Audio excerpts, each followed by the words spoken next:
અને આજે જે અહીંયા જે પ્રતિકભાઈ નું જમવાનું છે એના વિશે કઈક બે શબ્દો બોલી જાઓ. બે હું અહીંયા તો આખો ચોપડો લખીએ તો ઓછો પડશે. રાતના રાજા એ આમના જે મેન તો ટિક્કા ભાવ, ચીઝફુલ બ્રેડ, મેક્સિકન ખીચડી, પછી દહીં પાલક ખીચડી. અહીંયા આવો તો એકવાર આ બધી વસ્તુ તો જરૂર ખાજો. અમદાવાદ ની અંદર પાલડીમાં તો ધૂમ મચાવો છો ભાઈ.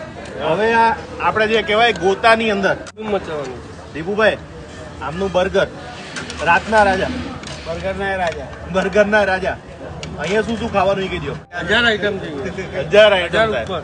અને ગોતામાં કઈ જગ્યાએ પાકું એડ્રેસ છે? ગોતા વંદે માતરમ, નાયરા પેટ્રોલ પંપ પર. હા હા. રાત્રે તો તમને આવું મેનુ છે ને, મને એવું લાગે છે કે અમદાવાદમાં બહુ ઓછી જગ્યાએ મળતું હોય છે. અને આજે આપણે ખાવાના છે સ્પેશિયલ એમને કંઈક નવો બર્ગર લઈ આવ્યા છે. Garlic range. Garlic range. નવા નામ ઉભી લાવે ને, નવા નામ. અને ભાઈ એમની પાસે જેટલા સોસીસ છે ને બધા ઓલા બ્રાન્ડ ના વાપરે, પણ આ ભાઈ પોતાની બ્રાન્ડ ના વાપરે. 100%. અને જે આ તમે જેટલા બધા સોસીસ જોવો છે ને બધા અહીંયા ઇન હાઉસ જ બનાવવાના.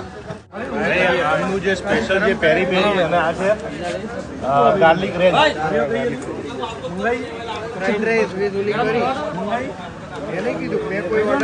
ફૂડ ટેસ્ટની ચિંતા ના કરતા ઘર બેઠા તમારે ડિલિવરી પણ મળી જવાની છે. સ્ક્રીન ઉપર આપણા નંબર ફોન કરજો ને રૂબરૂ પહોંચી જવાનું ભૂલતા નહીં.